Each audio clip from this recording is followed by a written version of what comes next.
crash has been the single largest positive for the Indian economy in all of 2015.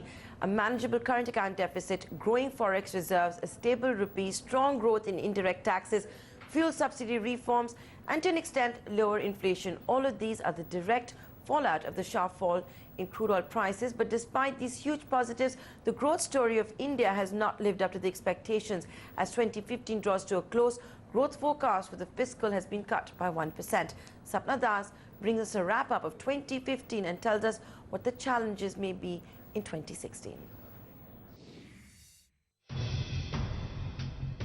2015 may well go down as a year of announcements by the Finance Ministry. The first big one was the jump in the 14th Finance Commission's devolution formula for states, which forced Finance Minister Jaitley to relax the FRBM targets in the 2015 budget. The same budget also projected the economy to grow at over 8%, but as the year rolled by, the global slowdown and a slower domestic recovery have forced the government to scale back the earlier forecast. The biggest windfall gain for the government has come from the fall in crude prices. According to a November report of Morgan Stanley, lower oil prices have brought $46 billion in savings, the bulk of which has accrued in 2015.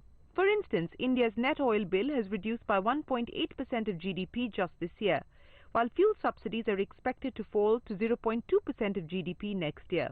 Savings from oil are being used by the government for capital expenditure to keep the growth momentum alive. However, repeated excise duty hikes on fuel to bridge the disinvestment receipts gap has limited the pass-through of softer oil prices to retail consumers. This probably indicates growth uncertainties eating into the oil bonanza the economy would have stood to gain even more from. The government will now watch manufacturing numbers and the need to keep pushing capital expenditure before it decides its fiscal and economic roadmap for the new financial. The additional fiscal outgo on account of the 7 PAYCOM recommendations may also act as an economic stimulus. This is not all. 2015 has also witnessed a slew of announcements on the tax front. Finance Minister Jaitley settled the MAT row by exempting entities not having a permanent establishment or protected by a DTAA. The CBDT is in dialogue with Vodafone for a possible settlement of the 20,000 crore rupee tax dispute. A 10-member panel headed by Justice Ishwar will submit recommendations by Jan 31st to further simplify the Income Tax Act.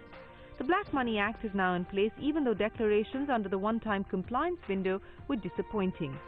The Finance Minister's announcement to lower the corporate tax rate to 25% over a 4-year period starting April 2016 has now been accompanied by a roadmap for phasing out big-ticket tax exemptions, and CBDT has invited industry comments by the 31st of December. While on indirect taxes, the goods and services tax has hogged all the limelight, but the waiting game continues. The Chief Economic Advisor's report on the GST revenue neutral rate and the GST rates is likely to encourage the government to hike the service tax rate by another 2% in the budget. The Finance Ministry has been high on policy announcements in 2015, and the coming budget will give a finality to some of them. In New Delhi, with Sapna, this is Shireen Bhan. Well, the year that was